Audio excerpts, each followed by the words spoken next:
So just to introduce myself, my name's Ashley. I work for Kent Teach as their campaign coordinator, which basically means that I plan events and projects to help get people into teaching.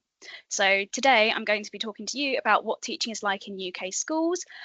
Now, while I can give you a general overview, unfortunately, I'm not an expert on all of this. So if there are questions that you do have specifically about your specific circumstances, feel free to reach out individually, as we do have some contacts over at HR Connect who do a lot of employment work, and we'll be able to try and get some answers for you. Or those people over at Homes for Ukraine would also be a really good source of kind of more nitty-gritty information there. So the plan of action is to go through what teaching in UK schools is like, how you can train to be a teacher, how you can get into teaching, how you can work in schools in roles other than teaching, and then we'll open up the floor for any questions that you may have afterwards. There's going to be a lot of information, so don't feel the need to take notes. After the session, we can get the slides and a handout to you, and you will also have a copy of the recording to watch back at your leisure. Now, today's recording will be going out onto our YouTube channel just for the benefit of anybody who was unable to attend today. Like I said at the beginning, and I'm very sorry to those people who were very punctual and have now probably heard me say this about 3 times, we will make sure that any personal information is removed before we go and put this video on any of our social media sites.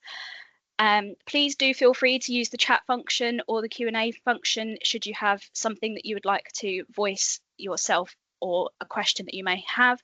I would just ask that questions go into the Q&A section so that I can type my answers back so that we can then print those off and send them to you as well, whereas the chat function will probably kind of go away at the end of this session. Okay, so you should also have a little raise hand button, and I can see someone also gave me a little thumbs up earlier. So can I just double check before I get going? Can you all see my lovely screen that says Kent Teach, teaching in UK schools? So if someone can just give me a little thumbs up. Amazing, fabulous, thank you. Okay, so that's who I am and what we're going to be doing. So let's get started. So teaching in UK schools is a little bit different to teaching in schools from Ukraine. So we're going to go over kind of what things you need in order to get into teaching in the UK. So the ones in the teal at the top are the things that you will definitely need before you have to go into any school. You will need a teaching qualification, and if you're already a trained teacher in Ukraine, then you will not need to retrain to get a job as a teacher in England.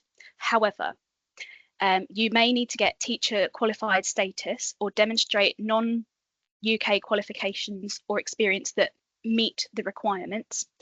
And you will also need to pass a criminal and professional safeguarding check, which includes a DBS, which is a disclosure and barring service check. Now, the DBS will only be checking your criminal record within the UK. So we will also need a check of the criminal record previous to that in your home country.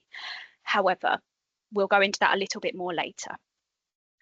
You will also need a high standard of written and spoken English.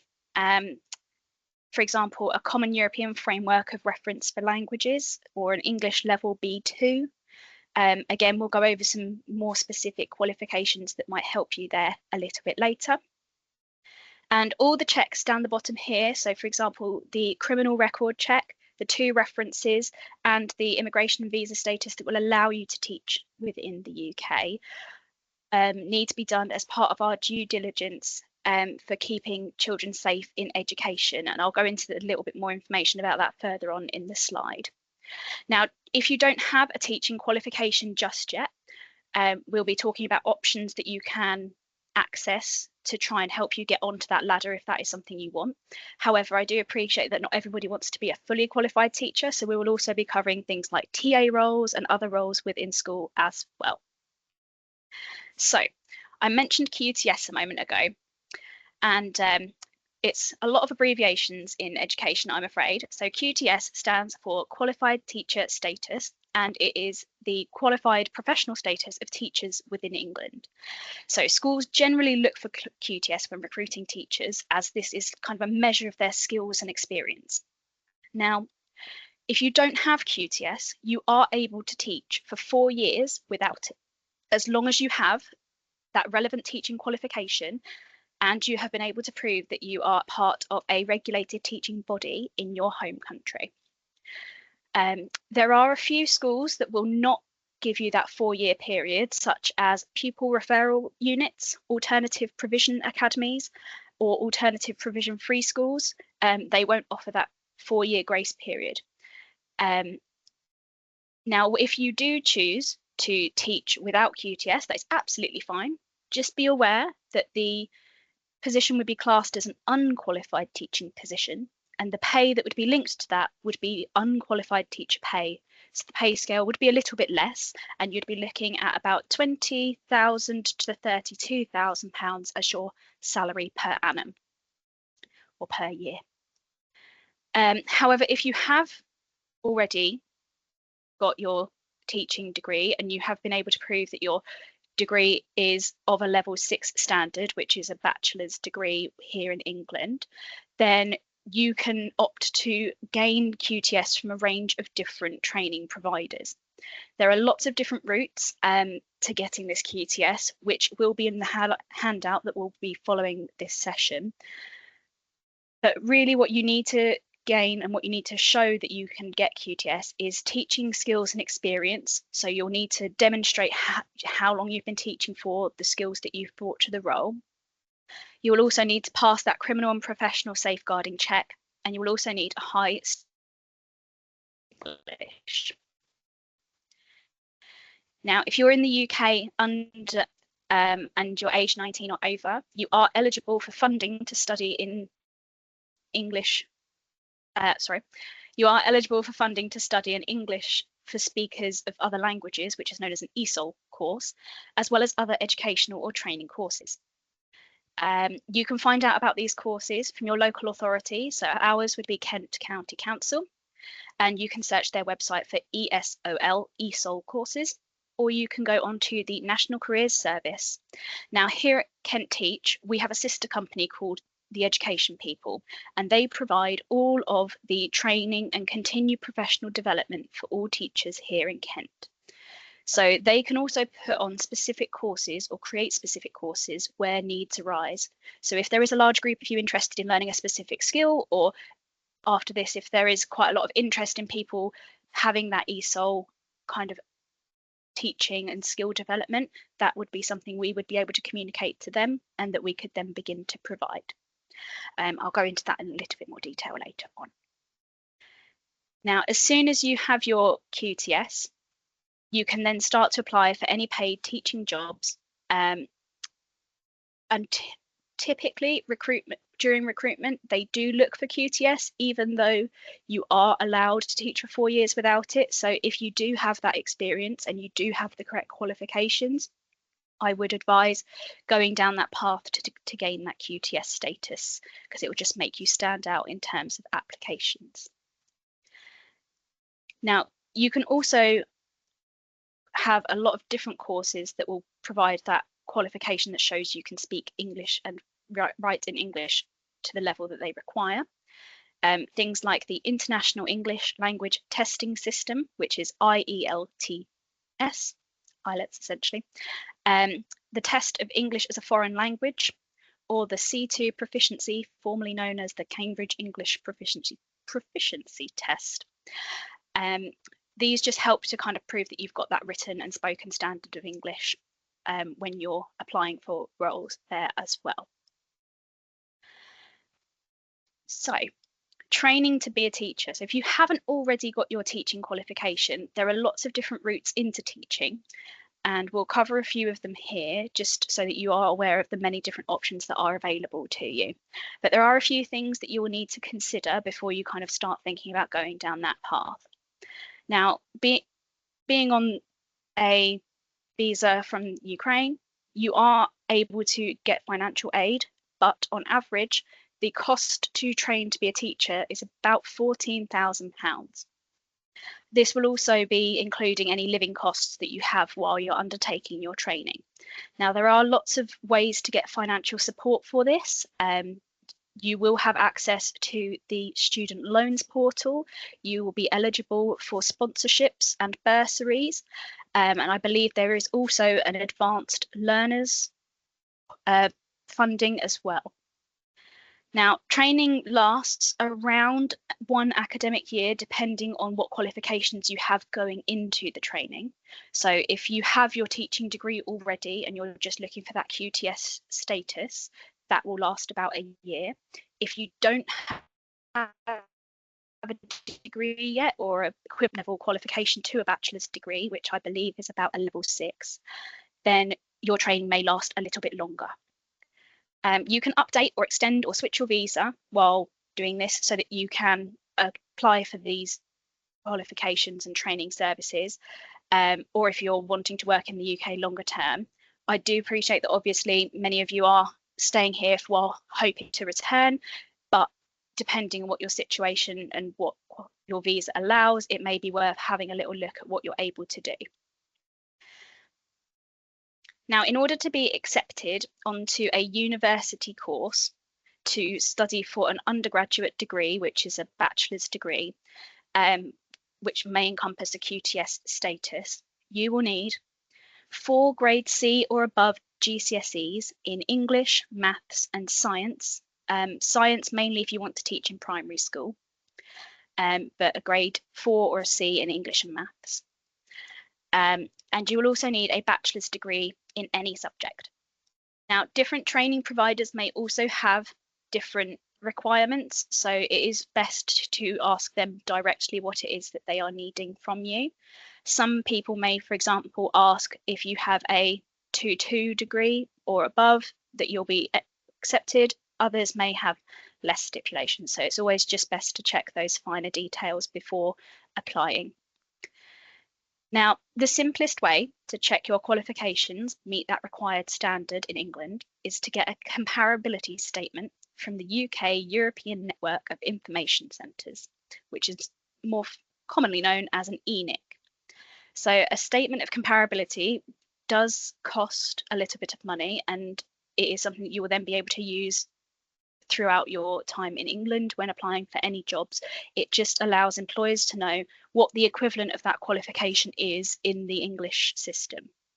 So a statement of comparability roughly costs about £49.50 plus VAT, and will typically take around 2 weeks to complete from the date that ENIC receive your qualification documents and payment. Once you've got that, you can then use that to help you to apply for all of these different roles or to the courses that you wish to study. And it will also be really beneficial regardless of whether you decide to go forward with teaching or into a different profession or other career, because it will allow those employers to see what that level of comparability is like. Now, if you've reached a certain level of proficiency in an English language test, some will accept this as evidence of you meeting that grade 4 GCSE in English, for example. So those options that we mentioned earlier, the International English Language Testing System and the C2 proficiency from Cambridge English, they would all be accepted as a grade 4 GCSE in English. If you've not passed an English language test like this, or you don't have a qualification in maths or science, which are some of the GCSE grades needed, some teacher training providers will let you sit these tests in these subjects as you're kind of doing your qualification. The finer details of that would be down to the provider of the training itself, so they may ask you to have it prepared before you start the course. Some of them may say that you just need to have it done by the time that you graduate in order to allow you that time to kind of gain that qualification as well. But the best way to check is just to contact the provider and ask them directly. Now, to train to teach in England, you will need a visa or immigration status that will allow you to study or work within the UK. Now, those who were granted permission under the Ukrainian Family Scheme, the Ukrainian Sponsorship Scheme, and the Ukrainian Extension Scheme can live, work and study in the UK. So all of those schemes that I've just mentioned would allow you to train as a teacher, to teach as a teacher in the UK. Now, if you don't know the ins and outs of your visa, or you're not sure if you're allowed to do this, there is a way of checking on the government website, which will be in the information that we provide after this session. You may then want to think about getting a student or skilled worker visa if your visa does not allow you to undertake that study program. So just to go back to what is on the slide here, university degrees, some will come with QTS, some won't. So depending on what sort of qualification you need, just look carefully at those courses. So if you don't have a bachelor's degree, you would need to get a bachelor's degree from a university or online university provider. If you do already have a degree or a level 6 qualification, you can then do what's called a PGCE. So that's a postgraduate certificate of education. They do love an acronym in education, which is a 1-year long course which will gain you that qualified teacher status and develop your teaching skills. Now, there are also options to learn on the job, but these are for people who have got that level 6 qualification already. Now, this is known as school-centred initial teacher training, or SCIT training, as some people refer to it. So this again will allow you to learn on the job. It will be a little bit longer than a year, but this route allows you to both complete your university work while also gaining that experience in a classroom. Now, there are salaried routes to this where you can be paid as kind of an unqualified teacher alongside doing your qualification, but there are also unsalaried routes into this as well. So that might be for people who are graduates but are wanting to change careers, or if you are thinking, or you're thinking, oh, actually, I don't have the right qualifications, but I do need to still be earning some money, that might be a route to look into for you. And we do have a few providers that we can recommend a little later on. So not everybody's going to want to be a full-on teacher, and I completely appreciate that. Here at Kent Teach, although we are Kent Teach, we do advertise jobs in schools, and that is all possible roles. So from kitchen staff and cleaners and site staff to midday meal supervisors, people who work in the office as administrators, HR roles, pastoral care roles, family support roles, or even teaching assistant roles are all advertised on the Kent Teach website.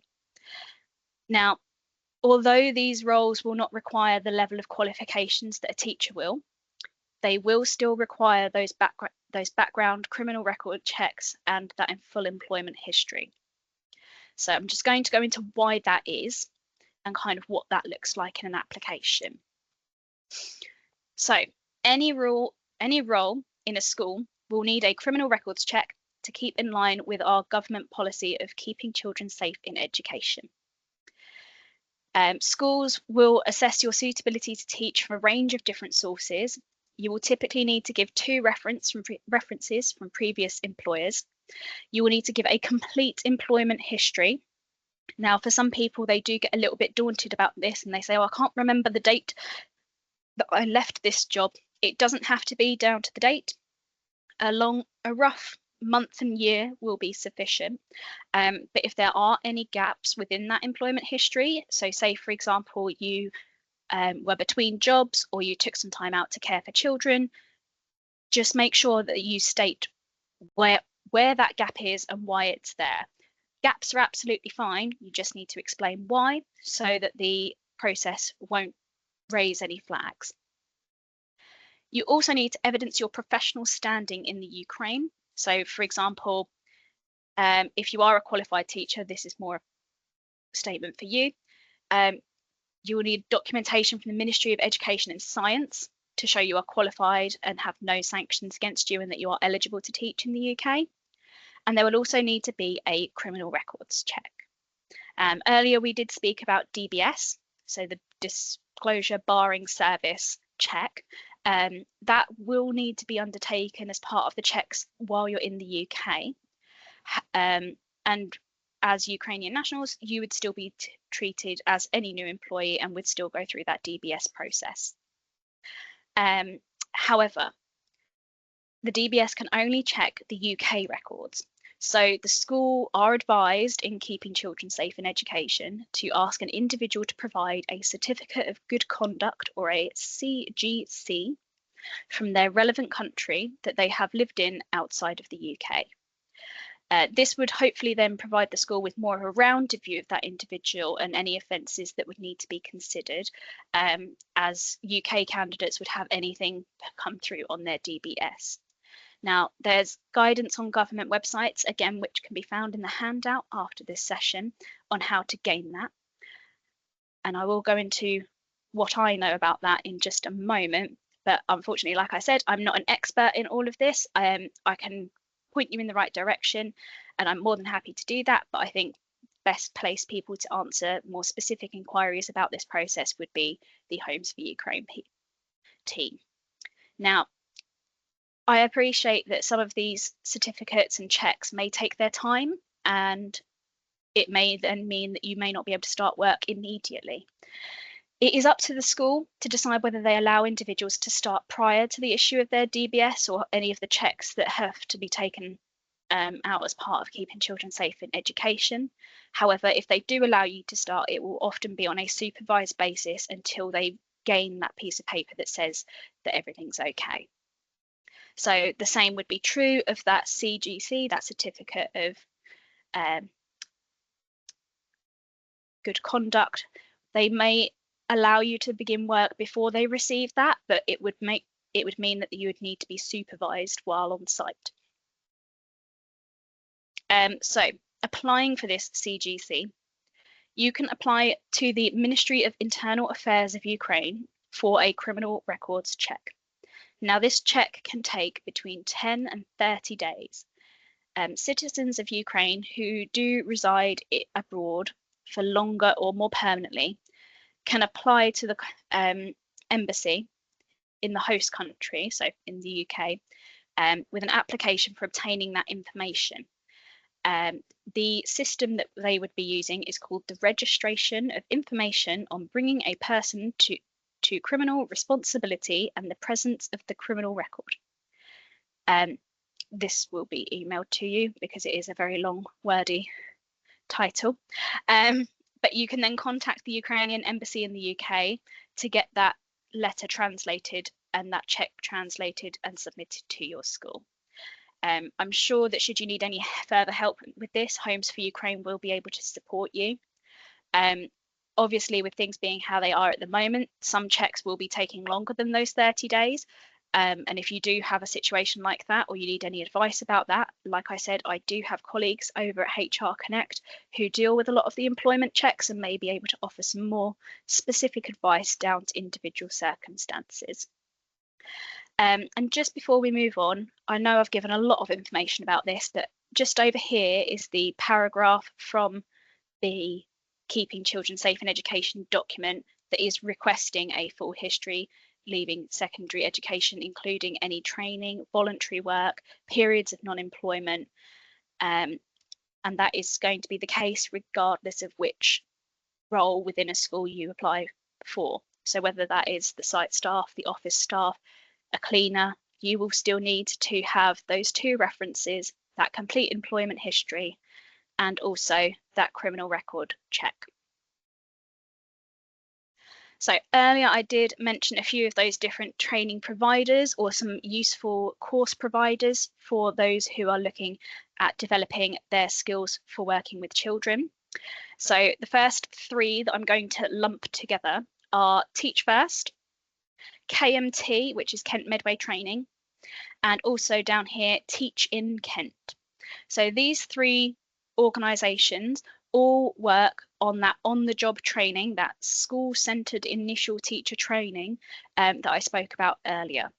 So in order to take part with any of these providers, you will need that undergraduate degree first, but then they will support you in getting that QTS status after you've got that degree. Now, if you don't have a bachelor's degree or a level 6 qualification after you've had your ENIC report back, the Open University is a really good provider of lots of different courses, and they can range from just one individual module to support with teaching assistant roles, all the way up to doing bachelor's degrees and master's degrees and higher level things. So have a little look on their website. They have lots of courses on education, even if it is just working with children and just doing one little unit, having that training behind you will be a real testament to you when applying for roles. Similarly, UCAS is a website which can tell you all the different courses that universities offer across the country. Now, here in Kent, we have 3 or 4 local universities, and a couple of them do offer specific teacher training. So, for example, Canterbury Christchurch offers initial teacher training courses, as does the University of Greenwich, although that is a little bit closer to London. We also have the University of Kent, which will do degrees, but they don't have an initial teacher training program. Now, an initial teacher training program is a degree that will get you your level 6 bachelor's degree at the same time as gaining you qualified teacher status. So that 3-year degree will encompass all of the things that you need to be a fully qualified teacher, and that will only take 3 years. However, if you decide to go for an undergraduate degree, that will take 3 years. And then if you do a PGCE or train to be a teacher afterwards, that will be an additional year, so 4 years of training total. As mentioned earlier, the Education People are one of our sister companies, and if there is a specific need, then we can set up specific courses for you. So, for example, English skills, they have teaching assistant packages that you can go on to. So there's lots of different modules that will help you to train and upskill yourself to become a TA within school. They also have a lot of employability workshops to help you with applications as well. If the course that you're looking for is not on the Education People, feel free to reach out, because they can bespoke make courses, and if there is enough uptake and enough interest, they can get those up and running. Now, recently, apprenticeships have been introduced as a way to train teachers. So LAT apprenticeships have a lot of different opportunities, not only for teachers, but for teaching assistants as well, where you can gain a teaching assistant qualification while working at the same time. So LAT apprenticeships is a really good one to look for, especially if you're looking at teaching assistant roles. And if you are interested in higher education roles, so working in kind of post 16 or over the age of 16 studies, the Society for Education and Training have a lot of information on their website to help them as well. The last but not least is the National Careers Service. So this is the website where you can look at all the individual careers. So you can look into teaching, teaching assistants, office staff, and it will underpin what that role is. It will tell you what qualifications you need, and it even has a search function to see where you can do those qualifications in your local area. So a really good website to look at to help you find that training that you need if you need it. So I appreciate that's a lot of me talking and a lot of information. So, oh, apparently we're going to go to the National Careers Service now. So what we're going to do here is we're just going to open the floor up for any questions. So I'm just going to have a little look in the chat and the Q&A just to see what we've got. Okay. So apologies, yes, TA is a teaching assistant. So that is somebody who will help to support with individual children's learning. They're not responsible for the whole class. They may often be used to support individual children or groups. Different teaching assistant roles have different responsibilities. You may be a one-to-one teaching assistant, which means that you work with one child all day to achieve certain goals, whereas sometimes you may be a whole class teaching assistant where you kind of generally help around the class to support children who are struggling. Earlier on, I did mention a pupil referral unit. So a pupil referral unit is for some children who find mainstream education too challenging. So they will go here, and it's a different style of teaching and learning. And I can see that Amanda has very kindly explained that for me as well. The reason they don't typically go for that 4-year unqualified status is because there is that additional need there. So they will need that kind of bespoke teacher training and that knowledge of pedagogy and the skills of a more experienced teacher. And then, yep, certificate of non-conviction to be obtained by the Ukrainian embassy. And I can see some lovely people have popped in some links there as well for me. Thank you very much. We have some of those links and a few others in the handout that will come out after this session as well, just to make sure it's nice and easy for you to find all the information that you need. Okay, heading over to the Q&A.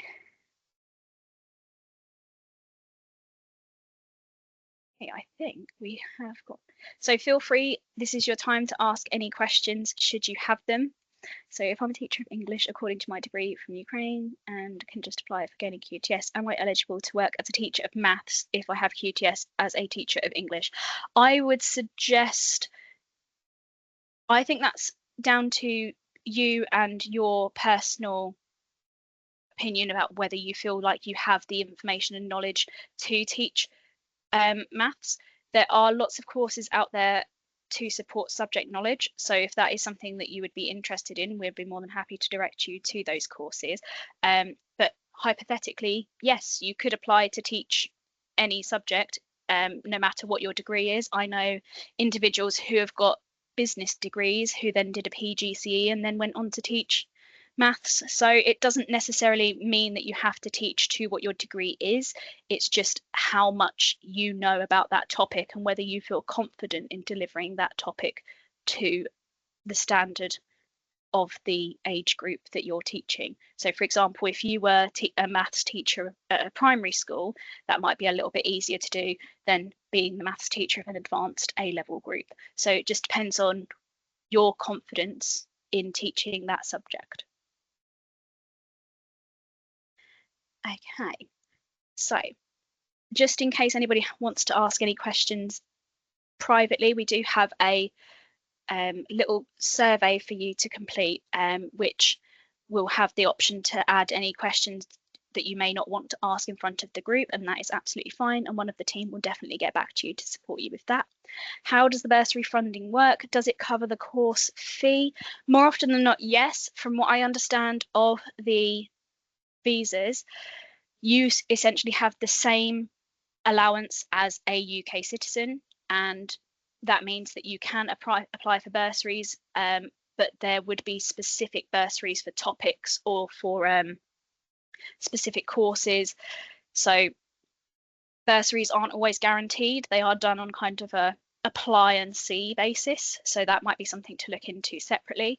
There's lots of information about that on the government website, and in the handout afterwards there is a link there to all the financial support options available for people who are wanting to train. I wanted to apply for qualification confirmation in England but made a university comparison that they asked me to translate the diploma. Is it enough to compare a diploma?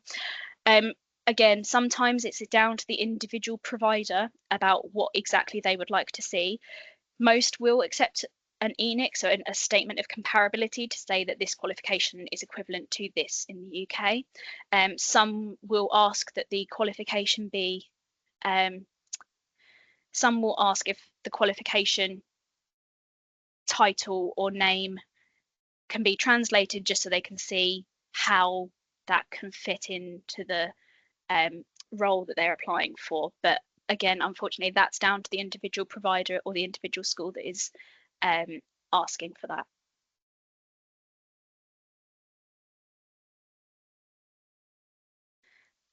In terms of current visas, maybe not having as much time on the end of them, and many people maybe came early in mid 2022, so their 3-year visas will start to be coming to an end. There are lots of other alternatives to extend that visa.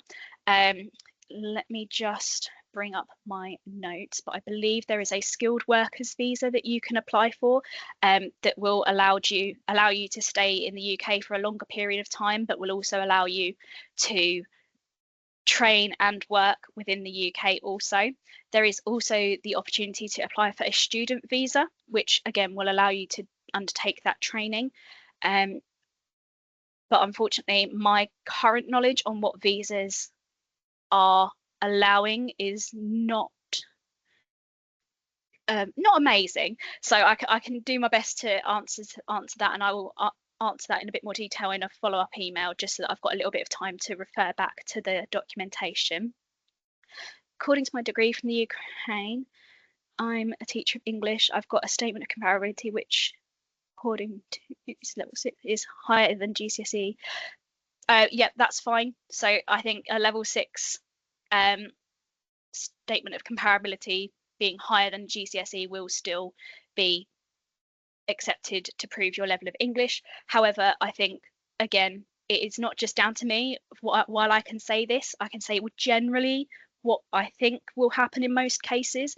There are individual providers that may ask for something slightly different, because it is ultimately up to the individual school or university provider to determine what they will or will not accept. Why is it not possible to apply for maintenance of qualifications with level B1?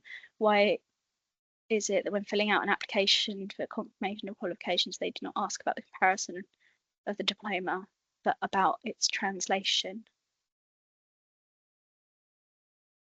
I'm not too sure about that one, I'm afraid. Filling out an application, do not ask about the comparison of the diploma, but about its translation. I think, again, much like previously, I think sometimes, depending on what role it is that you're applying for, they just want to know what that level of qualification is in, and whether it is a relevant field to the role that you're applying for. So that's why they may ask for that translation, because it's all well and good saying that you've got this level 6 qualification that will allow you onto that course, but if you're, say, applying for a teaching role and you've got a level 6 qualification, it's a very tricky one, unfortunately. But often they do ask for a translation just to make sure it's a relevant field of study to the role that you're applying for. That would be my best guess, but unfortunately, I don't know the ins and outs of the nitty-gritty bits there.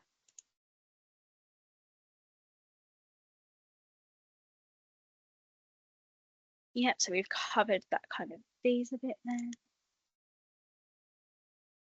So which ESOL level would give me the possibility to apply for QTS? I would say something to a level 4 qualification, so kind of that GCSE sort of level. That would probably be enough for you to then apply for QTS, because any teacher training course will require you to have that level 4 English. So any ESOL course that is the same as a GCSE or a level 4 will probably give you that qualification to apply for that QTS.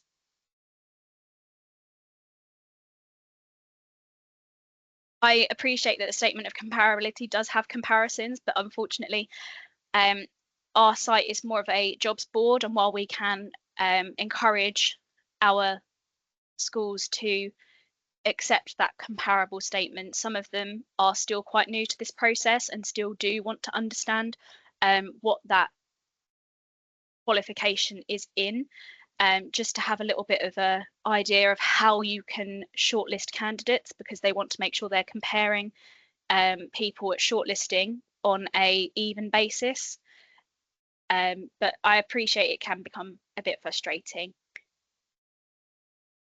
Do I need to have a PhD to become a lecturer at the college or university? So I don't think it's a PhD. I think you may need a master's to teach to become a lecturer, or be studying a master's to become a lecturer. In terms of college teaching, so for example, the more vocational colleges, such as the 16 to 21 sites that maybe do things like kind of beautician, more practical courses, I don't think you need a PhD. I think you just need that teaching qualification.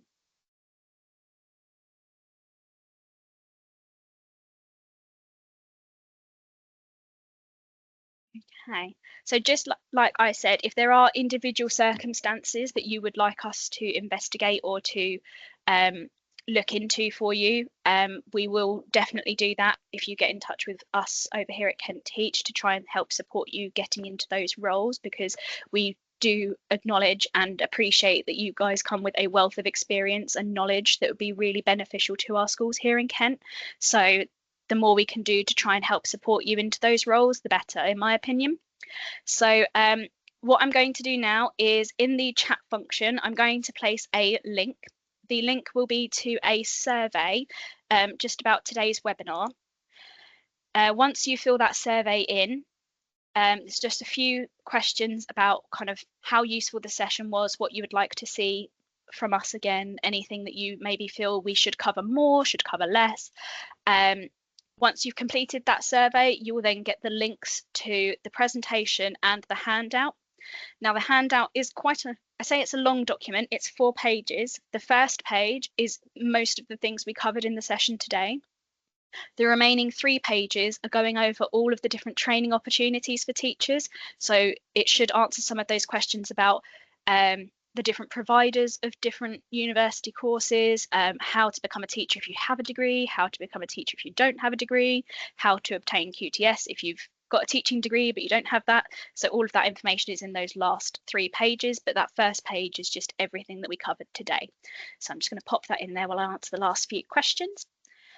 Do the schools and providers keep dealing with the applicants for trainings during the summer holidays? Yes, they should be still functioning in the summer holidays. Schools, maybe not so much, depending on if they have a HR department or not, because the human resources department tends to be the one that deals with applications and job roles, but not every school has a human resources department, and sometimes it's done by the head teacher. So some schools will be active during the summer holidays. We do find it is a bit quieter on our site during the summer. So that's kind of a blessing and a curse. So there might not be as many roles available, but also there won't be as many people on the site applying for those roles. So it's kind of a swings and roundabouts situation there. But definitely training providers will be still dealing with applicants over the holidays, especially because they've got to get everything ready and in place for September. We do have contacts at various different universities and things, so if you are struggling to get that information, one of the team may either have it already or know someone that can get it for you. So please do reach out. Our contact information is in the thank you screen at the end of that form. So if you do have any questions, feel free to email support@kent-teach.co.uk, or our phone number is on the form as well, also on our website too. Some teacher training courses in England are salaried, yep, which means that you can earn a salary while on them, yeah, definitely. And that skilled workers visa can then help you to kind of get onto them as well. Currently placing, they are quite limited because they are quite a popular course if you can earn as you're learning as well. But again, you would need to make sure that that school was potentially sponsoring you, and there might be a few hoops to jump through there. So it is just about finding the training course or the way of getting into education that suits you. It's not going to be the same for everybody. Somebody might find it a lot easier to learn on the job. Some people might want to have a job doing something completely different while undergoing their training. It's completely up to you and the one that suits your lifestyle the best.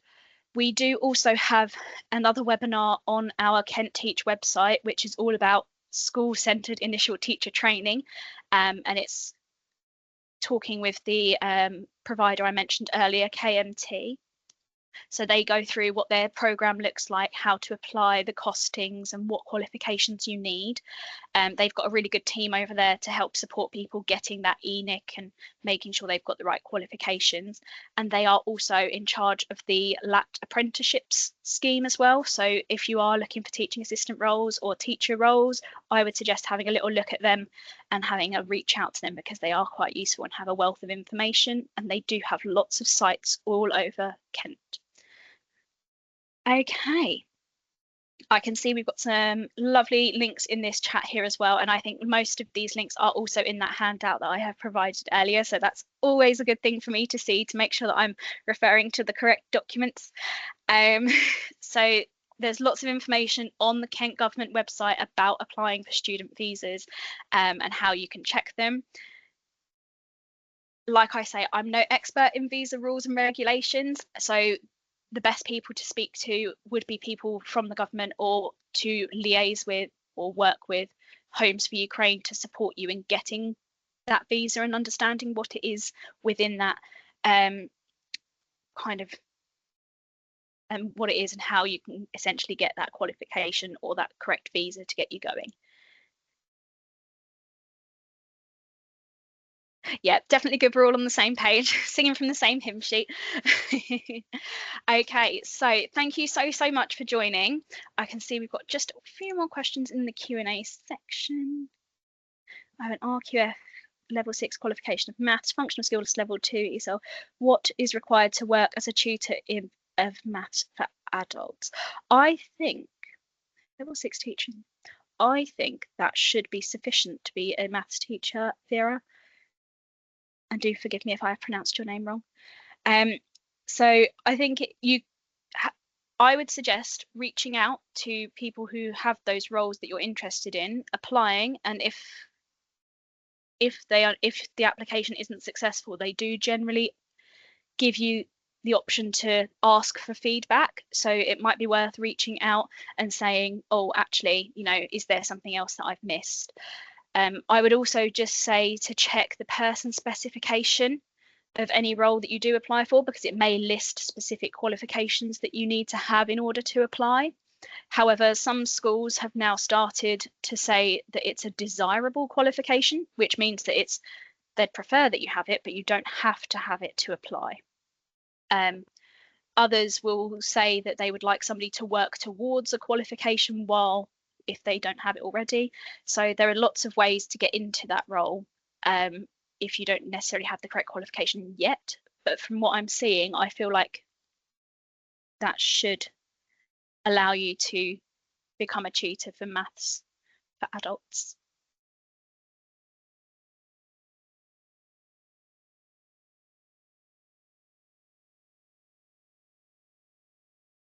Okay, so I think if you have got that level 4, then I think you've got the correct qualification that you need to have for that English competency there. So that should be a really good starting point for you to get onto that first step of working within schools.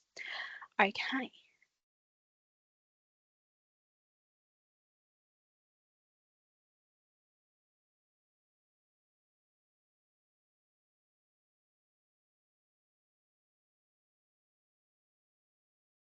Katerina, I would say it depends on the role itself. I think based on what I'm seeing here, I think that you probably are a strong candidate for a teacher of mathematics.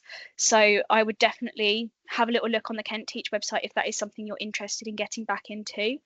I'm always of the opinion that it should be you don't know if you don't apply, so give it a go.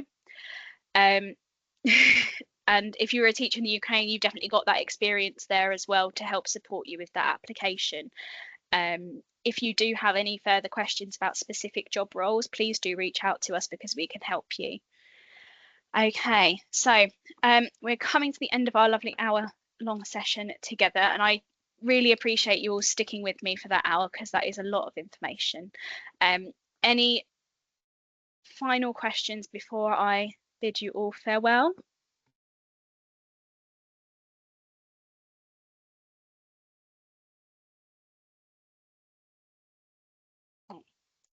Don't seem to think there's any more, but like I said, if there is something that comes up after this session, feel free to email us or pop it in the feedback form and we can get back to you with those specific details for you, and you can access the webinar again at your leisure after this session. Thank you so much for attending, and I wish you all the best of luck in finding employment and to help get into teaching. I believe that a copy of this recording will be sent to you after this meeting. So for those people asking if you can get a record, absolutely. It should be emailed to you after this, and it will also be uploaded onto the Kent Teach YouTube channel in the next few days as well. Thank you very, very much, and have a lovely evening.